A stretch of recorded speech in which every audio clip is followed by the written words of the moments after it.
You are welcome to English quest. आज हम लोग rhetoric and figure of speech पढ़ेंगे। समझ लेते हैं rhetoric and figure of speech क्या होता है। रिटोरिक ही फिगर ऑफ स्पीच होता है और हिंदी में इसको हम क्या कहते हैं, अलंकार कहते हैं। क्या कहते हैं? अलंकार। अलंकार क्या होते हैं? जैसे जिस तरह से हम अ, थाली को सजाते हैं खाने की, मतलब हम अलग अलग कटोरी में कहाँ पे दाल रखना है, कहाँ पे सब्जी रखना है, कहाँ पर सलाद रखना है, इस तरीके से उसको सिस्टमेटिक, है ना।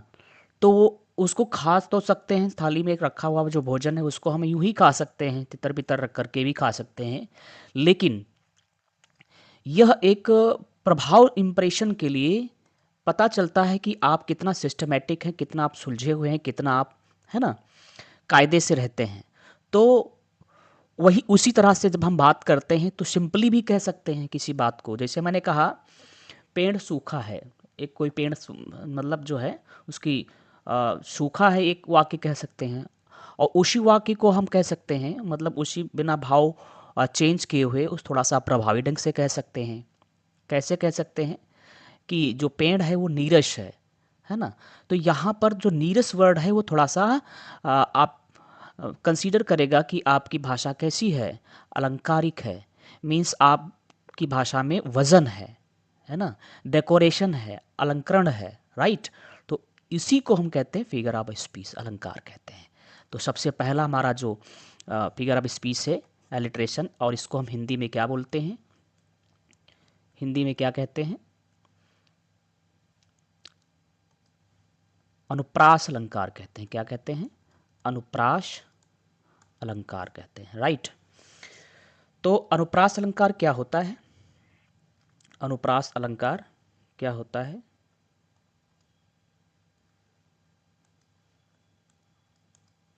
अनुप्रास अलंकार क्या होता है? जिसमें repetition of initial consonant sounds, repetition of initial consonant sounds means repetition होता है, दोहराव होता है, पुनरावृत्ति होती है। किसकी? इनिशियल कॉन्सोनेंट साउंड्स की। जो शुरुआती कॉन्सोनेंट साउंड्स हैं at the beginning of the near by words, ये ध्यान रखना है, नियर बाई वर्ड्स। मतलब ये नहीं कि ये वाला वर्ड उसके बाद तीसरा वर्ड फिर चौथा वर्ड, इस तरीके से छोड़ करके नहीं। नियर बाई नियर जो वर्ड्स रखे हुए हैं उनके जो इनिशियल साउंड्स है, इनिशियल मतलब शुरुआती। यहाँ पर देखो सैली सेल्स में यस रिपीट हुआ है, फिर एस रिपीट हुआ है, और ये दोनों वर्ड क्या है, नियर बाई हैं। मतलब ये नहीं कि एक यहाँ है फिर एक यहाँ पर रखा हुआ है, ये गैप नहीं होना चाहिए। तो यहाँ पर कौन सा अलंकार हो रहा है?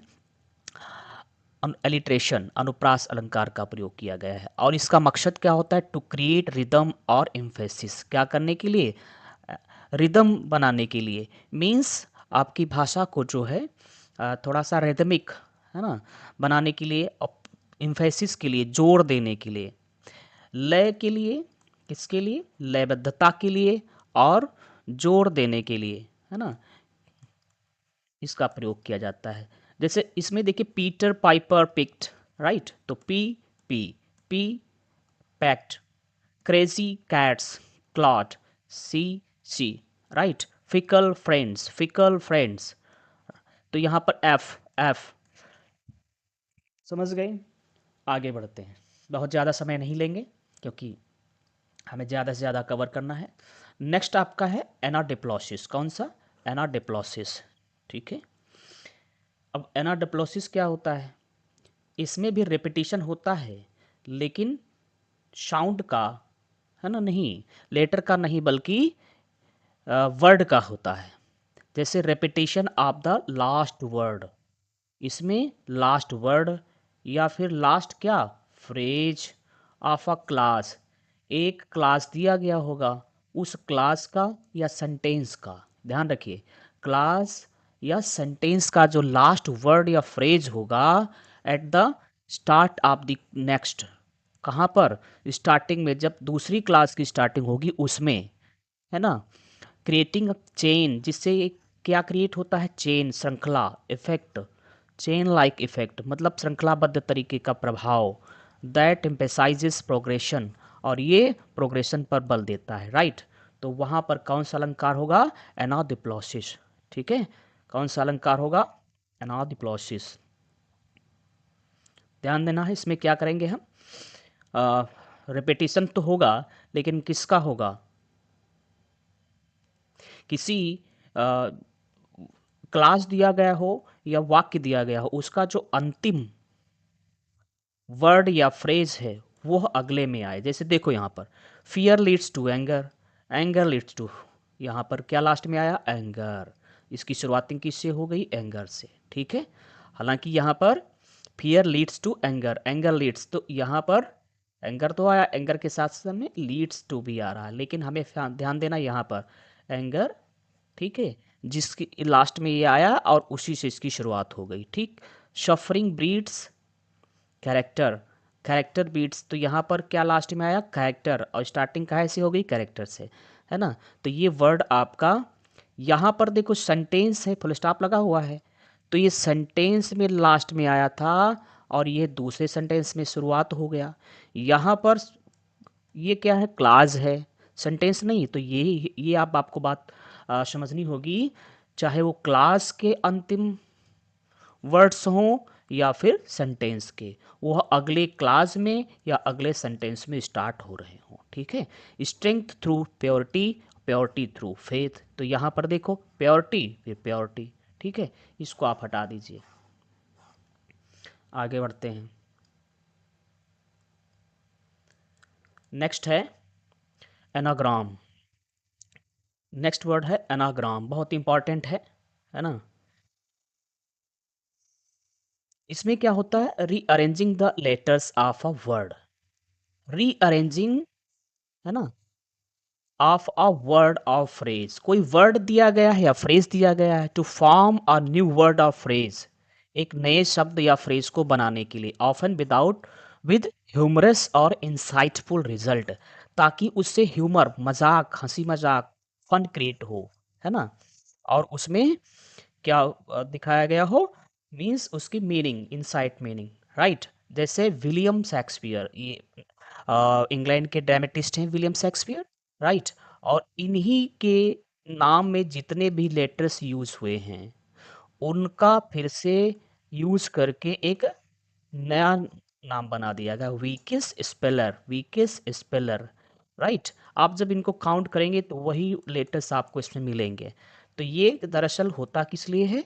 फंड के लिए। जैसे हमने कहा डेबिट कार्ड, डेबिट कार्ड, है ना, तो अब ये क्या हो गया? Credit card. क्या हो गया? Credit card. Dormitory, dirty room, इसको जब आप रिक्रिएट करेंगे लेटर्स को तो क्या हो जाएगा? Dirty room. ठीक है, द द आइज, दे सी, दे सी, वही लेटर्स हैं जब आप काउंट करेंगे। और तो इससे क्या बन गया, है ना। अ, चलिए, जैसे और भी कोई वर्ड ले लेते हैं हम, है ना। जैसे लिखते हैं गॉड। अब गॉड को आप रिक्रिएट करेंगे, है ना, तो उसके मीनिंग आप, लेकिन ये बिल्कुल इसका स्ट्रेंज मीनिंग हो जाएगा। ठीक है, नेक्स्ट है, समझ गए होंगे ना। एनाग्राम, एनाग्राम का मतलब क्या है? जिसमें हम लेटर्स के माध्यम से दूसरे वर्ड का क्रिएशन कर देते हो और वो वर्ड ऐसा बन जाता हो, है ना, जो कि फन क्रिएट करता हो, वो ह्यूमर क्रिएट करता हो, हंसी मजाक। फिर नेक्स्ट वर्ड आपका नेक्स्ट क्या है? एनाफोरा। क्या हो जाएगा? एनाफोरा।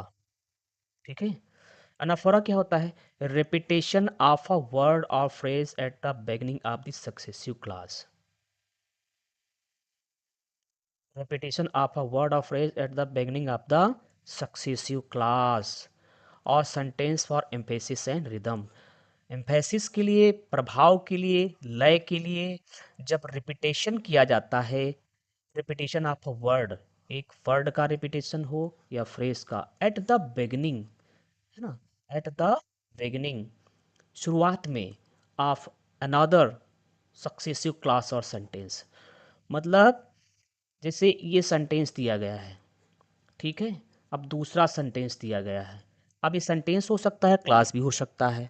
तो यहाँ पर जो रिपीटिशन होगा वो क्या होगा? जो शब्द यहाँ लिखे हैं वही शब्द यहाँ होने चाहिए, जो शब्द यहाँ लिखे हैं वही शब्द यहाँ होने चाहिए। ध्यान दो, इसके पहले भी हमने पढ़ा था क्या, एनाग्राम से पहले पढ़ा था एनाडिप्लोसिस। क्या पढ़ा था? एनाडिप्लोसिस। वहां पर भी रिपीटेशन था, लेकिन ध्यान दीजिए एनाडिप्लोसिस में थोड़ा सा कंफ्यूजन ना हो, ताकि हम इसको क्लियर कर लेते हैं। ठीक है, ये आपका ये आपका है एनाफोरा का एग्जाम्पल। और एनाडिप्लोसिस में एनाडिप्लोसिस में क्या होता है, दिया गया है जैसे रिपीटिशन वहां पर भी फ्रेज और फ्रेज या वर्ड का था, लेकिन थोड़ा सा अंतर है। यहाँ पर जैसे वाक्य दिया गया है, क्लास दिया गया है, जो भी कुछ है, तो रिपीटिशन क्या होगा, जो शब्द यहाँ दिए गए होंगे वो यहाँ पर स्टार्ट होंगे, जो अंत में शब्द दिए गए होंगे वही यहाँ पर स्टार्ट होंगे, राइट। और इसमें क्या है, शुरुआत में जो दिए गए हैं वो इसमें रिपीट होते हैं, इसमें क्या है, अंत में दिया हुआ इसमें रिपीट होता है, बस। ठीक है, समझ गए?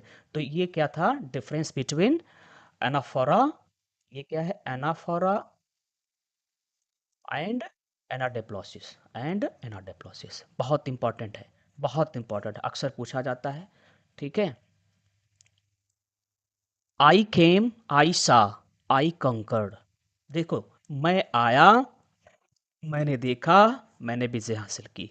क्या रिपीट हो रहा, आई, आई शुरुआत का जो शब्द है वो क्या है, रिपीट हो रहा। हालांकि यहाँ पर एक ही शब्द रिपीट हो रहा है, राइट।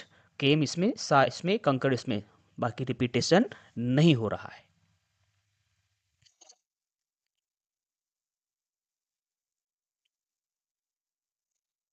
जैसे in every cry of man, every man, in every infants cry, तो यहाँ पर एवरी इन एवरी रिपीटेशन हो रहा है।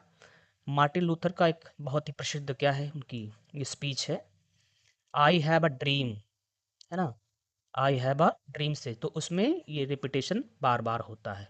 ठीक है, नेक्स्ट है never shall I forget, never shall I forget, तो देखो यहाँ पर never shall I forget, never shall, ये एम्फेसिस के लिए, जोर देने के लिए, मतलब लय बनाने के लिए इस तरीके से अलंकारों का, डिवाइसेस का प्रयोग किया जाता है, राइट। नेक्स्ट आपका है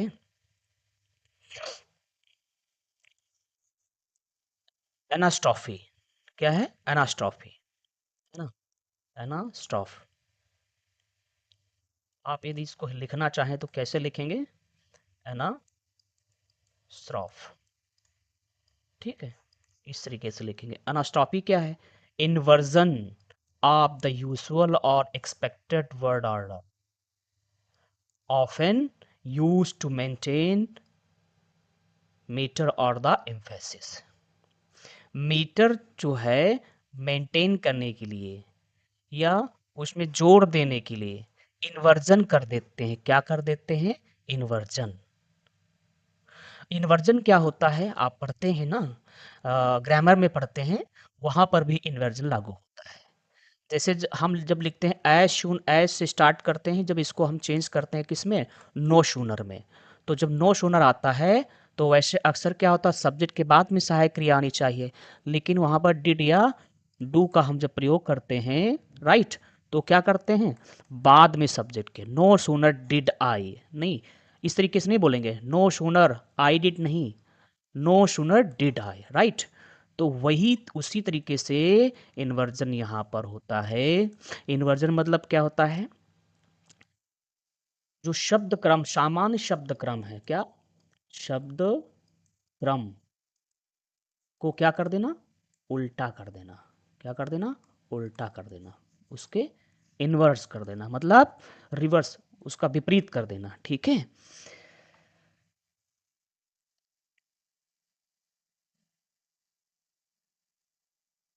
जैसे एग्जांपल लेते हैं, a chance will I take, a chance, a chance will I take, एक अवसर, विल आई टेक, तो सब्जेक्ट के साथ में, सब्जेक्ट के बाद वैसे आना चाहिए ना विल को, शैल को, राइट, लेकिन आपने यहाँ देखा कि विल का प्रयोग पहले हो गया है।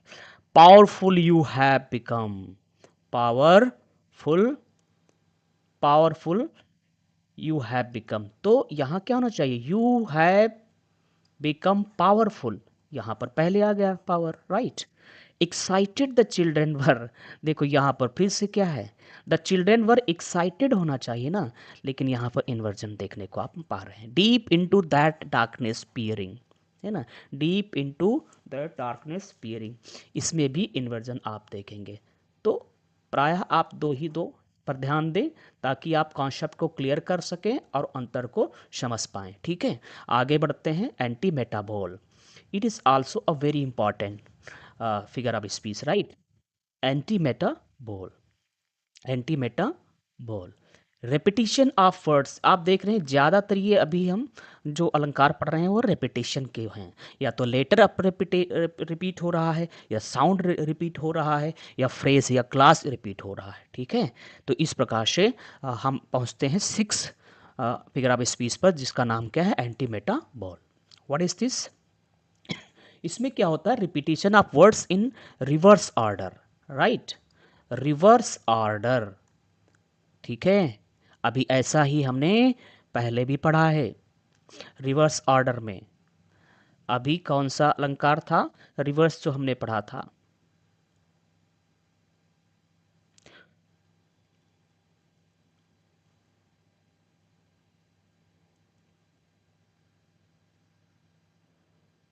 उसमें हमने पढ़ा था, यहाँ पर भी इन्वर्जन में भी है, इसके अलावा भी हमने पढ़ा था,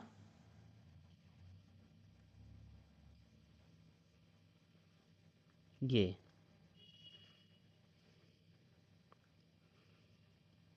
अनाग्राम में, अनाग्राम में क्या रिवर्स हो जा, मतलब इसमें रीअरेंजमेंट हो रहा था, क्या हो रहा था, रीअरेंजमेंट, मतलब लेटर्स को हमने रीअरेंज किया था, ठीक है। चलिए आगे बढ़ते हैं, एंटी मेटाबॉल, तो एंटी मेटाबॉल में रिपीटिशन है किसका, शब्दों का, रिवर्स ऑर्डर में, in successive classes to highlight contrast of paradox, क्या हाईलाइट करने के लिए, विरोध जताने दिखाने के लिए, या पैराडॉक्स, है ना, जो है दिखाने के लिए, विरोधाभास। Ask not what your country can do for you, ask not what your country can do for you, ask what you can do for your country, right. ये स्पीसीज हैं, है ना। तो यहाँ पर देख रही, ask not what your country can do for you, ये मत पूछो, ask not what your country can do for you, कि आपका देश आपके लिए क्या कर सकता है, आस्क पूछो, you ask what can do you, right, can do, ask what you can do for your country, है ना। ये ध्यान दो कि आप देश के लिए क्या कर सकते हो, तो रिवर्स हो गया है, ठीक है।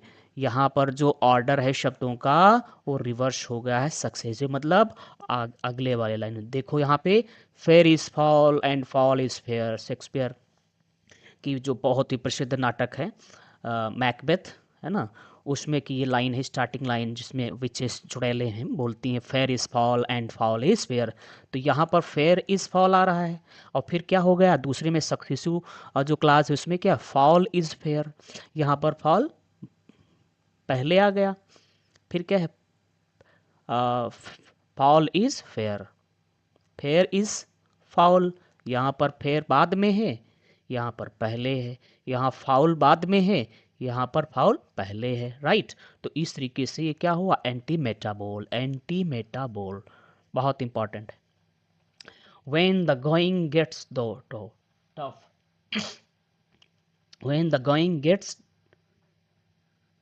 Talk, the talk get going, you like, यहाँ पर भी इन्वर्ट वही हुआ है, इन्वर्जन हुआ, रिवर्स हुआ है, you like it, it likes you, you like it, it likes you, right. Next, अपोसियोपेसिस,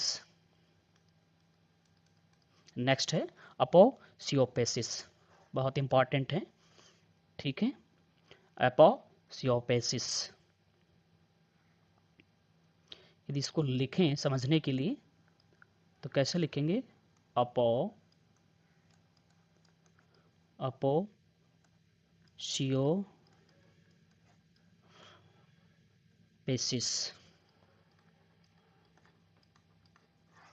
right. Aposiopesis, suddenly breaking off speech. इसमें क्या होता है? सडनली ब्रेकिंग ऑफ स्पीच होती है। जो स्पीच आप दे रहे हैं अचानक उसको कहते कहते क्या करना? रुक जाना। Living the thought incomplete for effect. और हम क्या करते हैं? लिविंग द थॉट, जो थॉट है वो क्या कर देते हैं? छोड़ देते हैं, इनकम्प्लीट छोड़ देते हैं फॉर इफेक्ट, प्रभाव के लिए। When to express strong emotion, ऐसा कब करते हैं? जब हमें स्ट्रॉन्ग इमोशन को दिखाना होता है या हेसिटेशन दिखाना होता है, राइट। गुस्से में भी कभी कभी हम बोलते हैं, या हम जोड़ देने के लिए कहते हैं गेट आउट और एल्स। आपने क्या कहा? गेट आउट, निकल जाओ, नहीं तो, नहीं तो के बाद आपने डैश डैश डैश कुछ नहीं बोला। तो यहाँ पर कौन सा है? अपोसियोपेसिस, राइट। बहुत इंपॉर्टेंट, बहुत, है ना। All the world sell I will do such things, all the world sell I will do such things. अब इस सच थिंग्स क्या है? इसको एक्सप्लेन नहीं किया है किंगलियर ने, राइट। तो यहाँ पर कौन सा अलंकार है? एपोसियोपेसिस। मतलब यहाँ पर जब हम बात को, स्पीच को लीप कर देते हैं, छोड़ देते हैं, है ना। और ये छोड़ते हैं बात को एम्फेसाइज करने के लिए, क्या करने के लिए? इनकम्प्लीट छोड़ते हैं प्रभाव जमाने के लिए। ये नहीं कि अधूरा अधूरी बात को रख देते हैं, है ना, राइट। आगे बढ़ते हैं। I'll I, I'll have revenges on you both, that all the world shall. If you do that again, I swear I will. I will के बाद आपने कुछ कहा ही नहीं। If you do that again, यदि आपने दोबारा यह किया तो मैं कसम खाता हूं कि। अब क्या की? नहीं बताया आपने। कौन सा अलंकार आपने यूज किया? एपोसियोपेसिस, राइट। आगे बढ़ते हैं। Next, apostrophe. कौन सा? एपस्ट्रॉफी। आप ये इससे परिचित होंगे आप। एपस्ट्रॉफी मतलब जिसमें संबोधन अलंकार होता है। क्या होता है? संबोधन, राइट। ये आपका, ठीक है। डायरेक्ट एड्रेस टू समवन, जब हम डायरेक्टली संबोधन करते हैं किसी ऐसे व्यक्ति को जो एब्सेंट हो या तो डेड हो, टू एन एब्स्ट्रैक्ट आइडिया, या फिर हम व्यक्ति को नहीं बल्कि एक एब्स्ट्रैक्ट आइडिया मतलब एक विचार को और थिंग या फिर वस्तु को, if it were present and capable of response, है ना। If it were present and capable of response, और इस तरह से जैसे कि वो वहां पर क्या हो,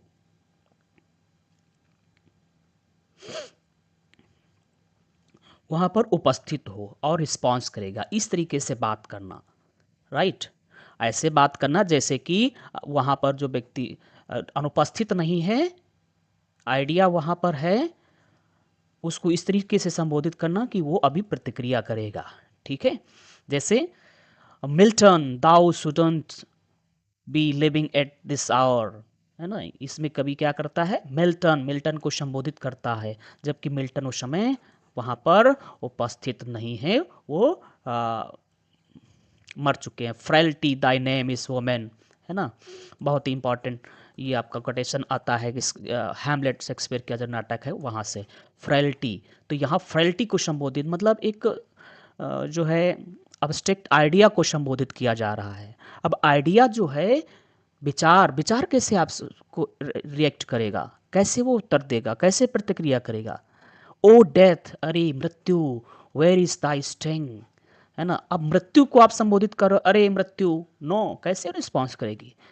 तो यहाँ पर भी आपने अब्स्ट्रैक्ट आइडिया को संबोधित किया। कौन सा अलंकार है? संबोधन अलंकार। O Romeo, Romeo, wherefore art thou Romeo, अरे रोमियो, अरे रोमियो तुम कहाँ हो? अब ये रोमियो तो वहाँ उपस्थित नहीं है, लेकिन लेखक क्या कभी क्या कर रहा है, उसको ऐसे पुकार रहा है, जैसे कि वो वहां पर उपस्थित हो और उसकी बात को क्या करेगा, उत्तर देगा, राइट। नेक्स्ट है assonance. Assonance, what is assonance? Repetition of vowel sounds. इसमें क्या होता है, वावल साउंड का रेपिटेशन होता है। किसका होता है, वावल साउंड का repetition with in nearby words, with in nearby words. ठीक है, कहाँ पर रेपिटेशन होता है, नियर बाई वर्ड्स में। ध्यान दीजिए, ये अलंकार आपका जो है अलिटेशन से मिलता जुलता है, लेकिन बहुत ही थोड़ा सा इसमें डिफरेंस है। वॉवल साउंड होता है इसमें, ध्यान दीजिए। वहाँ पर जब आप अलिटेशन पढ़ रहे थे तो वहाँ पर इनिशियल साउंड में, है ना, कॉन्सोनेंट साउंड का रिपीटेशन हो रहा था। इनिशियल जो वर्ड्स थे उसमें रिपीटेशन किसका था, कॉन्सोनेंट साउंड का। यहाँ क्या है, वावेल साउंड है। ध्यान दो, with in nearby words, with in, इस पर ध्यान देना है आपको। विद इन का मतलब है जो शब्द दिया गया होगा उसके इनिशियल नहीं, within nearby words, उनके अंदर। ठीक है, मीन्स जैसे words to create internal rhyming and mood, internal rhyming के लिए और मूड के लिए। जैसे हम क्या बोलते हैं, डियर, नियर, फियर, तो यहाँ पर इनिशियल वर्ड नहीं है, इनिशियल लेटर नहीं है, ये वर्ड के अंदर ई ए और ई ए जब आप बोलेंगे तो कैसे बोलेंगे, डियर, नियर, फियर, राइट। तो यहाँ पर कौन सा रिपीटिशन हो रहा है, vowel sound. Dear, near, fear, rain, Spain, falls, rain, Spain, falls, man, rain, Spain, man, right, plain. यहाँ पे देखिए बार बार रिपीटिशन हो रहा है। हियर द मेलो, आगे बढ़ते हैं। नेक्स्ट है एंटी क्लाइमेक्स, बहुत इंपॉर्टेंट है एंटी क्लाइमेक्स, जिसको हम बेथास भी कहते हैं। क्या कहते हैं, बेथास भी कहते हैं, है ना। इसका दूसरा नाम क्या है, बेथास।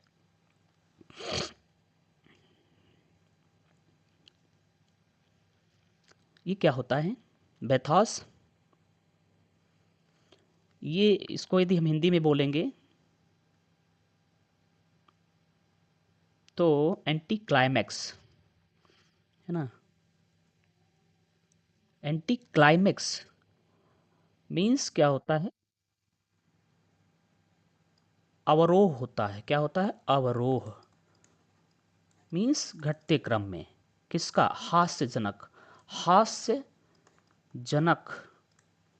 अवरोह, मतलब आपकी बात जो स्टेटमेंट है वो इस तरीके से उसमें फाल दिखता हो, है ना, वो जो अवरोह में हो, अवरोह क्रम में हो, घटते क्रम में। ठीक है, अ सडन डिसेंट, अचानक क्या हो, डिसेंट आ जाए, मतलब बात चल रही उसमें क्या है, उसमें डिग्रेडेशन हो जाए। फ्रॉम सीरियस एलिवेटेड टोन, बात बहुत पते की चल रही, सीरियस चल रही थी, और उसमें क्या हो गया, टोन में, है ना, सडन डिसेंट हो गया। ठीक है, उसमें अवरोह आ गया। ट्रिवियल टू रेडिकुलस, और रेडिकुलस किधर, एक तुच्छ स्टेटमेंट की तरफ, भाव की तरफ, जो जो कैसा हो, रेडिकुलस हो। कैसा, रेडिकुलस मतलब हास्य उत्पन्न करने वाला। ऑफन फॉर कॉमिक और सैटारिकल इफेक्ट, किस लिए, प्रायः कॉमिक के लिए या सैटारिकल इफेक्ट के लिए। Soldiers fight for glory and a ceiling a day, जो सैनिक हैं वो फाइट फॉर ग्लोरी, देखो बात चल रही, सैनिक लड़ते हैं काहे के लिए, प्रतिष्ठा के लिए, शान के लिए, and a ceiling a day. अब बताओ, जब आप प्रतिष्ठा की, मान सम्मान की इतने बड़ी बात कह दी, उसके बाद फिर कह दे रहे हो कि सीलिंग के लिए, है ना, एक पैसे के लिए। ही लॉस्ट हिज वाइफ, उसने वाइफ को, डॉटर को, सन को, वाच को। यहाँ बात कर रहे हो पत्नी, बच्चे, राइट। उसके बाद लास्ट में वॉच, घड़ी। तो ये क्या है, एंटी क्लाइमेक्स, बात बड़ी चल रही थी और फिर उसमें क्या हुआ, सडन डिसेंट हुआ, इसको हम क्या बोलते हैं? अपभ्रंश। क्या बोलते हैं? अपभ्रंश, राइट। यह आपका हास्यजनक अवरोह है। कैसा अवरोह है? हास्यजनक, ठीक है। और ये किस लिए किया जाता है? ये बहुत ही गंभीर और ऊंचे भाव से अचानक जो डिसेंट होता है ना, वो तुच्छ या हास्यास्पद बात पर जब हम उतर आते हैं तो उसको क्या कहते हैं? एंटी क्लाइमैक्स या बेथॉस कहते हैं। बहुत इंपॉर्टेंट है। She spent her days in thoughtful silence, reading and eating ice cream. अब बताओ, उसने अपना दिन बहुत ही थॉटफुल साइलेंस में, बहुत ही सोच गंभीर मुद्रा में बिताया, पढ़ाई लिखाई की, और फिर क्या बात कर रहे? ईटिंग आइसक्रीम, आइसक्रीम खा रही। From the sublime to the ridiculous, sublime से रेडिकुलस, राइट। अब तो समझ गए होंगे। नेक्स्ट है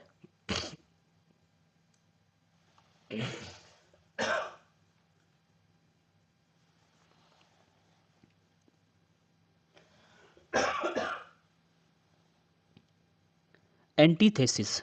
एंटीथेसिस, वो एंटी क्लाइमैक्स था और ये एंटीथेसिस है, ध्यान रखिए। इसमें क्या है? वो डिसेंटिंग नहीं, इसमें बल्कि अ, विरोधी विचार होते हैं। क्या होते हैं? विरोधी विचार होते हैं, जो कि सॉरी, विचार होते हैं। मतलब वहाँ पर क्या होता है? दो बातें पैरेलल रखी होती हैं, है ना, और वो कंट्रास्टिंग होती हैं। कैसी होती हैं? कंट्रास्टिंग होती हैं। जक्स्टापोजिंग कंट्रास्टिंग आइडियाज, साथ साथ में रखना, राइट, पैरेलल रखना। कंट्रास्टिंग आइडियाज को, किन आइडियाज को? कंट्रास्टिंग। किस तरह से रखना?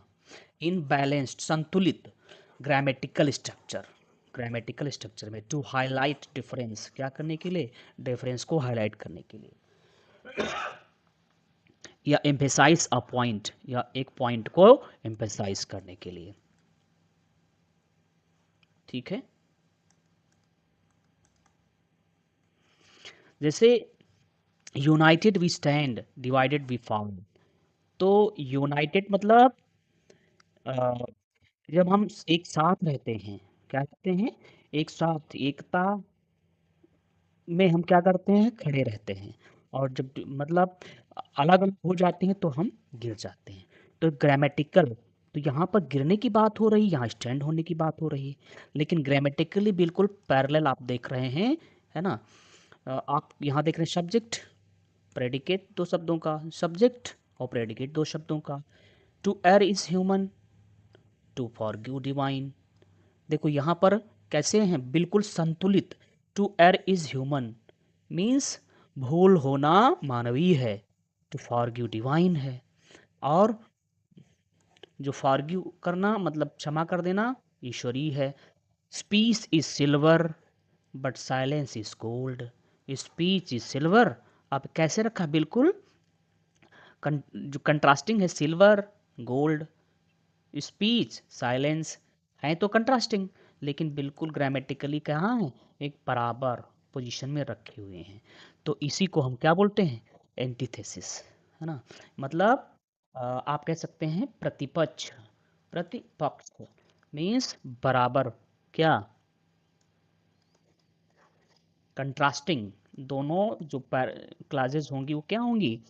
पैरेलल भाव को रखती हैं, बिल्कुल संतुलित समानांतर रखी हुई होती, समानांतर। देखो यहाँ पर बिल्कुल ग्रामेटिकली समानांतर हैं। Better to reign in hell, है ना, better to reign in hell, नर्क में शासन करना अच्छा है, than serve in heaven, heaven में, स्वर्ग में गुलाम बनकर रहने से अच्छा है। तो यहाँ पर पैरेलल रखे हुए हैं, राइट। चलें आगे बढ़ते हैं। अब बात करते हैं क्लाइमैक्स की। बहुत ध्यान से सुनिएगा। अभी इसके पहले, एंटीथेसिस के पहले आपने पढ़ा था एंटी क्लाइमेक्स, जिसको हम बैथॉस भी कहते हैं, क्या कहते हैं, बैथॉस, कॉम्पिटिटिव एग्जाम्स में बहुत पूछा जाता है, राइट। उसके बाद आपने पढ़ा था एंटीथेसिस। तो जो बैथॉस पढ़ा था, एंटी क्लाइमेक्स, उसमें सबलाइम टू ट्रिवियल की तरफ बात चल रही है, बहुत उच्च कोटि की, और फिर उसमें निम्नता की बात की जाने लगी। सडन डिसेंट मीन्स उत्कृष्टता में अचानक गिरावट आ जाती है। यहाँ पर क्या है, एक लो लेवल से स्टार्टिंग होती है और एक सबलाइम की ओर इसमें बढ़ता है विचार, right. Climax, arrangement of words और आइडियाज, शब्दों का अरेंजमेंट किया जाता है ना, इन इंक्रीजिंग इम्पोर्टेंस और इंटेंसिटी, किसके लिए, बढ़ते हुए इम्पोर्टेंस और इंटेंसिटी के लिए, बढ़ते हुए, मतलब इसमें विचार जो भाव होंगे वो निम्न से स्टार्ट होंगे या सामान्य से स्टार्ट होंगे, और उनमें आप देखेंगे उत्कृष्टता आगे बढ़ती चली जाएगी। आई केम, आयशा, मैं आया, मैंने देखा, आई कंकर्ड, आई कंकर्ड, ठीक है। यहाँ पर बहुत ही सावधान रहना है। यहाँ पर आप ऐसा ही पहले अभी पढ़ चुके हैं, यही सेम एग्जाम्पल। तो आप कह रहे हैं कि ये कौन सा अलंकार हो सकता है, क्योंकि इसको आप पहले पढ़ चुके हैं। ये रिपीटिशन हो रहा है। स्टार्टिंग की जो फ्रेज है, स्टार्टिंग की जो फ्रेज है, फ्रेज नहीं, वर्ड है जो यहाँ पर जो स्टार्टिंग में आया है, और फिर ये वही इसमें स्टार्ट हो रहा है, फिर इसकी स्टार्टिंग हो रही है। तो यहाँ पे कौन सा अलंकार है, यहाँ पर दो अलंकार हैं, ध्यान दीजिए। यदि ऑप्शन में होगा तो ये भी ध्यान रखना है, यहाँ पर एनाफोरा भी है, क्योंकि यहाँ पर इस क्लास का पहला वर्ड रिपीट हो रहा है पहले दूसरे वाले क्लास में, तो एनाफोरा भी है। अब बात यहाँ पर क्लाइमेक्स समझ रहे हैं, तो ये भी देखना है कि इसमें उत्कृष्टता विचारों की बात की जा रही है। मैं आया, मैंने देखा, मैंने क्या किया, विजय हासिल कर ली, तो ये बड़ी बात है। सामान्य से स्टार्ट हुई और बड़ी, we have petitioned, we have remonstrated, we have supplicated. She was nervous, scared, and terrified. Right? His words were soft, then loud, then deafening. तो इस तरीके से इसमें उत्कृष्टता की ओर बढ़ा जाता है। कॉन्सोनेंस, कॉन्सोनेंस हमने पढ़ लिया है। एलिट्रेशन, ध्यान दो, ये एक साथ में देखने हैं, तुलना करना है आपको, राइट। एलिट्रेशन पढ़ा था, उसके बाद हमने पढ़ा था एजोनेंस पढ़ा था। क्या पढ़ा था, एजोनेंस। और फिर ये आपका क्या है, कॉन्सोनेंस है। कौन सा है, कॉन्सोनेंस। एलिट्रेशन में क्या था, शब्द रखे हुए होते थे जो इनिशियल, जो नियर बाई वर्ड्स होते थे। जैसे यहाँ पर कोई वर्ड लिखा हुआ है और फिर दूसरा वर्ड है, तो जो वर्ड यहाँ पर होगा वही वर्ड यहाँ पर आता था, मतलब लेटर, लेटर की बात, राइट। कॉन्सोनेंस, अजोनेंस में क्या था, मतलब वहां पर आ, ये व्यंजन का रिपीटिशन नहीं था, बल्कि स्वर का रिपीटिशन था, वॉवेल साउंड का रिपीटिशन, वो भी कहाँ, विद इन द वर्ड, शब्द के बीच में। जैसे रेन, पेन, तो रेन, ए आई एन, ए आई दोनों में आ रहा है, तो वहां पर क्या था, एसोनेंस था। अब बात करते हैं कॉन्सोनेंस की, तो रिपीटिशन ऑफ कॉन्सोनेंट साउंड्स, यहाँ पर भी रिपीटिशन है, मतलब कॉन्सोनाइंट साउंड के रिपीटिशन लिटरेशन में भी है और इसमें भी है, कॉन्सोनेंट्स में भी। तो अंतर क्या है फिर, स्पेशली एट द एंड और मिडल ऑफ वर्ड्स। अब लिटरेशन में ध्यान कंडीशन है कि शुरुआत का ही लेटर होना चाहिए, जो साउंड है वो वही आपका कॉन्सोनेंट होना चाहिए, लेकिन कॉन्सोनेंस में ऐसा नहीं है। ये शब्द के मध्य में भी होगा या फिर, है ना, एंड में भी हो सकता है। जैसे पीटर, पैटर, पीटर, पीटर, पैटर, है ना, क्या है, पीटर, पैटर,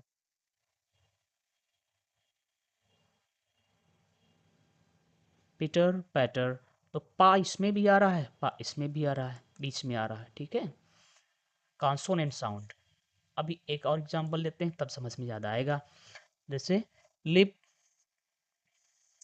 लिप, लॉप, ल, ल।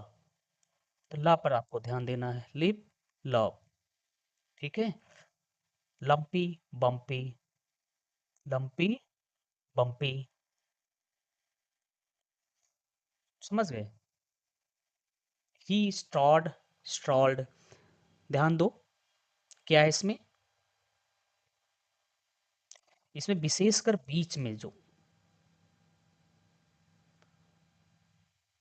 व्यंजन ध्वनियों का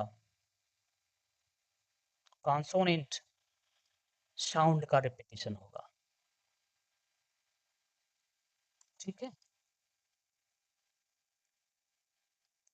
एलिप्सिस, एलिप्सिस कौन सा अलंकार है ये? एलिप्सिस मतलब लोप, क्या, लोप, विराम। इसमें ओमिशन होता है, मतलब वैसे तो पंक्चुएशन होना, omission of words implied by context. इसमें हम क्या करते हैं, ओमिशन करते हैं, छोड़ देते हैं शब्दों को। Implied by context often shown by क्या, punctuation mark to indicate pause और अनफिनिश्ड थॉट। इसके माध्यम से हम क्या करते हैं, पास को, ठहराव को या अनफिनिश्ड विचार को दिखाने के लिए हम शब्द का ओमिशन कर देते हैं, उसमें छोड़ देते हैं, और फिर इस तरीके से उसको रिप्रेजेंट करते हैं, है ना। तो हम क्या पढ़ते हैं इसमें, एलिप्सिस क्या होता है, वह ये लोप होता है। इसमें हम क्या करते हैं, विराम चिन्ह का प्रयोग करते हैं, विराम चिन्ह का प्रयोग करते हैं, किसके जगह पर, शब्द की जगह पर। उन शब्दों को हम क्या करते हैं, जब जानबूझ करके डेलिबरेटली छोड़ देते हैं, ताकि क्या हो, अनफिनिश्ड थॉट या पास या ठहराव को हम दिखा सकें, ठीक है। और उस विराम चिन्ह के माध्यम से भाव को समझाया जाता है। जैसे टुडे आपने कहा, डॉट डॉट वी सेलिब्रेट, यहाँ पर पास या ठहराव आप दिखाना चाहते हैं, ठीक है। I was going to dot dot but never mind, he began to speak but के बाद आपने कुछ नहीं कहा। She said she would come but, ठीक है। एपिग्राम, एपिग्राम क्या होता है, ये एक प्रकार का चुटकुला है, चुटकुला नहीं होता है छोटा, ठीक है, सुनते हैं हम। इसको और भी हम कह सकते हैं सोक्ति, हिंदी में कहते हैं सोक्ति, मतलब एक बहुत ही सारगर्भित लाइन जब हम बोलते हैं उसको चुटकुला, मतलब होती तो छोटी मोटी ही बात, लेकिन उसमें बहुत ही सार छिपा हुआ होता है, शॉर्ट विटी ऑफन सैटारिकल।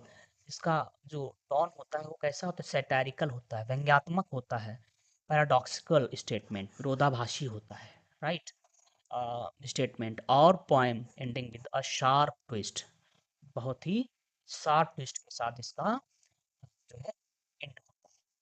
जैसे brevity is the soul of wit, brevity माने क्या होता है, संक्षिप्तता, is the soul of wit, बुद्धिमानी का कि क्या है, एक निशानी है, ठीक है। The highest art is to conceal art, सबसे बड़ी कला क्या है, कला को चुरा लेना, कंसील करना, ठीक है। अब यहाँ पर no one is completely unhappy at the failure of his best friend, I can resist everything except temptation, सब कुछ मैं रोक सकता हूँ सिवाय टेम्पटेशन के। तो ये क्या है, छोटी छोटी सार गर्भित, मतलब आपको ट्विस्ट देने वाली, ठीक है। अ, बहुत ही सार गर्भित छोटी सी लाइनें, जो कि प्राय व्यंग्यात्मक होती है ना, सैटारिकल होती, और अंत इसका जो होता है, मतलब लाइन समाप्ति जो होती है, वो बहुत ही ट्विस्ट होता है, उसमें शार्प ट्विस्ट होता है, ठीक है। जो आपने कल्पना ना, जैसे brevity is the soul of wit, संक्षिप्तता आत्मा है किसकी, विट की, बुद्धिमत्ता की, the highest art, the highest art is to conceal art. सबसे बड़ी कला क्या है? कला को कंसील करने का, ठीक है, ग्रहण करना, कंसील करना मतलब, राइट। तो यूफेमिज्म नेक्स्ट है आपका। यूफेमिज्म, यूफेमिज्म मीन्स ये कौन सा अलंकार है? सौम्य कथन, सौम्य कथन, या आप कह सकते हैं इसको शिष्टोक्ति, शिष्टोक्ति मतलब शिष्टता पूर्वक कही गई उक्ति, बात। पोलाइट और इनडायरेक्ट एक्सप्रेशन, जब हम पोलाइट और indirect expression substituted for harsh और अनप्लीजेंट ट्रूथ, मतलब बहुत ही तीखे सच्चाई बात को या सच्चाई को जब हम पोलाइटली कहते हैं, उससे वहां पर कौन होता है? अलंकार, सौम्य कथन अलंकार, है ना। शिष्टोक्ति होती है, यूफेमिज्म हम जिसको कहते हैं। पास्ट अवे इंस्टेड ऑफ, किसी के डेड होने पर डाइड, डाइड ना कहना, पास अवे कह देना, है ना। जैसे आप हिंदी में कहते नहीं, वो स्वर्ग सिधार गए, ठीक है, वो मतलब जो है गोलोकवासी हो गए, इस तरीके से जो सौम्य बात, आप सीधे सीधे नहीं कहते हैं कि आप, है ना, किसी के लिए, ताकि अगले व्यक्ति को वहां पर दुख ना। जैसे हम ओल्ड व्यक्ति ना कहते हुए क्या कहते हैं? सीनियर सिटीजन कहते हैं, है ना। हमने कहा कि सीधे सीधे गरीब, वो गरीब है, मतलब गरीब नहीं कहते हैं, इकोनॉमिकली डिसएडवांटेज, है ना, इकोनॉमिकली डिसएडवांटेज्ड मतलब आर्थिक रूप से जिनको लाभ नहीं मिला हुआ है। कलेक्टेड डैमेज, कलेक्टेड डैमेज, है ना, जब कोई बहुत ही सिविलियन क्या है, मतलब एक साथ में कैजुअलिटी हुई हो, तो उसको कलेक्टेड डैमेज क्या कहेंगे? तो ये क्या है? पोलाइट वर्ड में आपने किसी को, किसी हार्श बात को, मतलब बहुत तीखी चुभने वाली बात को, कट सच्चाई को आपने जब बहुत ही शिष्ट, है ना, मतलब कठोर शब्दों का प्रयोग ना करते हुए कोमल शब्दों का जब आप प्रयोग करते हैं, ठीक है, तो वो कहाँ, वहाँ पर कौन सा अलंकार हो जाता है? यूफेमिज्म हो जाता है, राइट। एक्सक्लेमेशन, एक्सक्लेमेशन अभी आपने पढ़ा था, इसके पहले अपस्ट्रॉफ अलंकार मीन्स संबोधन, तो इसी तरीके से exclamation strong expression of emotion, बहुत ही स्ट्रॉन्ग इमोशन को हम इसमें एक्सप्रेस करते हैं थ्रू सडन और फोर्सफुल वर्ड्स, अचानक शब्दों के माध्यम से और फोर्सफुल शब्दों के माध्यम से। What a Nobel mind is here overthrown, what a Nobel, वो कितना सुशील, नोबल उदार मस्तिष्क है, इज हियर ओवरथ्रोन, ठीक है। O what a fall there was, अरे क्या वहां पर फॉल हुई, है ना। Alas poor Yorick hark herald angel sing, ये क्या है? एक्सक्लेमेशन, मतलब इसमें स्ट्रॉन्ग एक्सप्रेशन ऑफ इमोशन, हम जब बहुत ही अपनी भावनाओं को एक्सप्रेस करते हैं, मतलब जोरदार तरीके से, सडन और फोर्सफुल वर्ड्स के माध्यम से, बड़े ही सडन और फोर्सफुल शब्दों के माध्यम से, ठीक है। तो ये क्या हो जाएगा? आकस्मिक, आकस्मिक विस्मय बोधक, मतलब कोई अचानक या सडन बात को आप जब कहते हैं बहुत ही जोरदार तरीके से, है ना, प्रबल शब्दों द्वारा, ठीक है, जब हम तीव्र भावनाओं को, जैसे आश्चर्य हो गया, दुख हो गया, प्रसन्नता, मतलब भाव कोई भी हो सकता है कि अभिव्यक्ति जब हम इसमें करते हैं, जैसे यहाँ पर अलाश है, ओ है ना, वाट है, ये सब क्या है? हार्क है, ये सब प्रबलता को दिखाते हैं, चाहे वो खुशी हो या गम हो, भाव कोई भी हो, ठीक है। तो यहाँ पर एक्सक्लेमेशन के माध्यम से, है ना, विस्मय बोधन के माध्यम से हम बात को रखते हैं, तो कौन सा अलंकार हो जाता है? एक्सक्लेमेशन। हाइपरबली, हाइपरबली,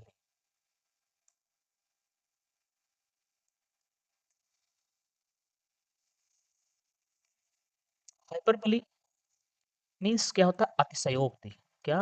अतिशयोक्ति अलंकार, अतिशयोक्ति, है ना? मीन्स जब आप सामान्य सी बात को बढ़ा चढ़ा करके कहते हैं, ठीक है, तो वहां पर क्या होता है? हाइपरबोली होता है। हाइपरबोल, जो भी आप पढ़े। एग्जैगरेशन मतलब क्या होता है? एग्जैगरेशन होता है, बढ़ा चढ़ा करके कहना।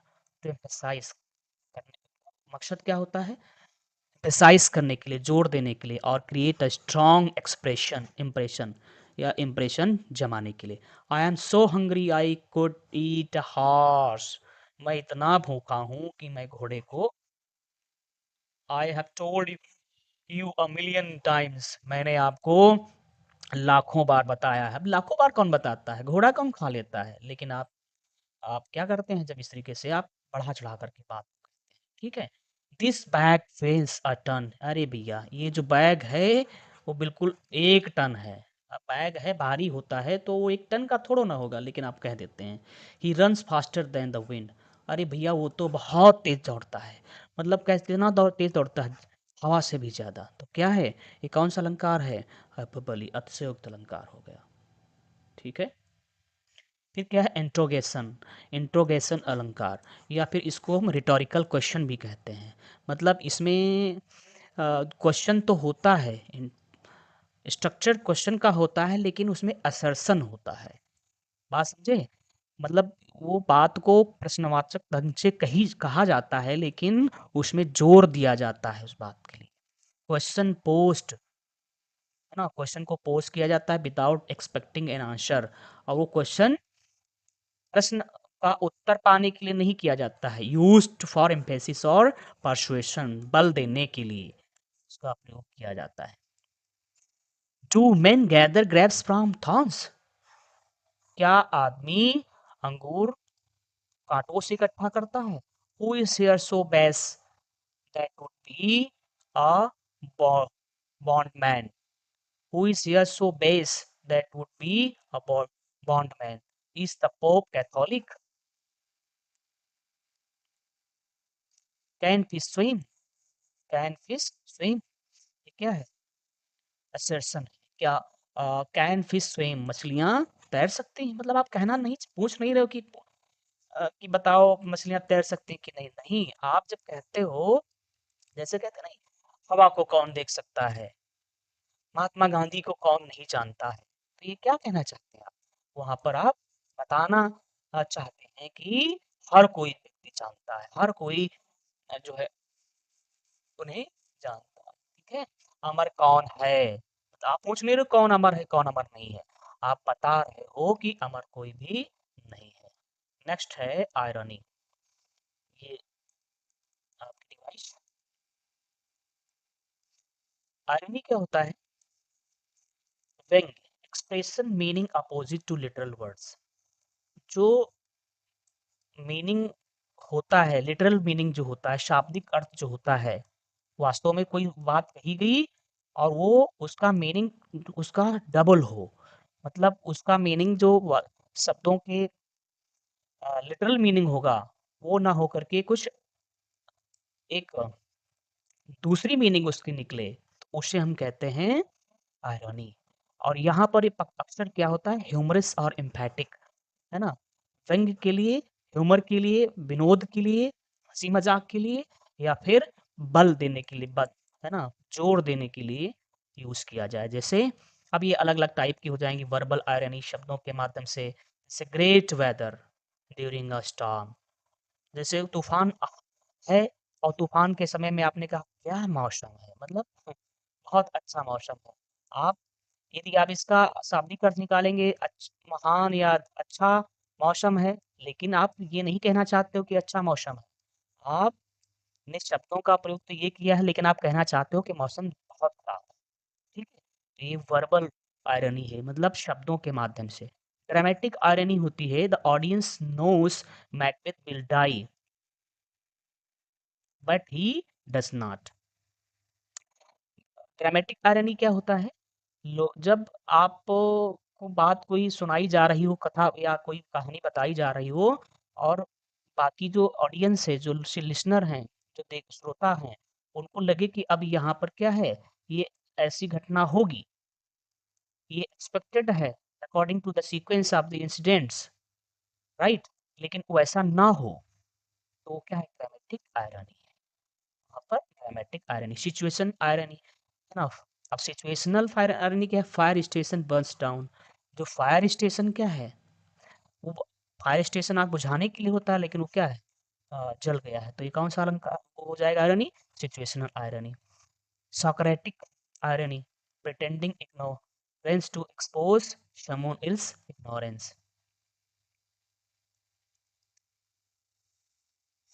अभी आज यहीं तक क्लोज करते हैं इसको, ठीक है, अभी और भी हैं, तो नेक्स्ट क्लास में इसको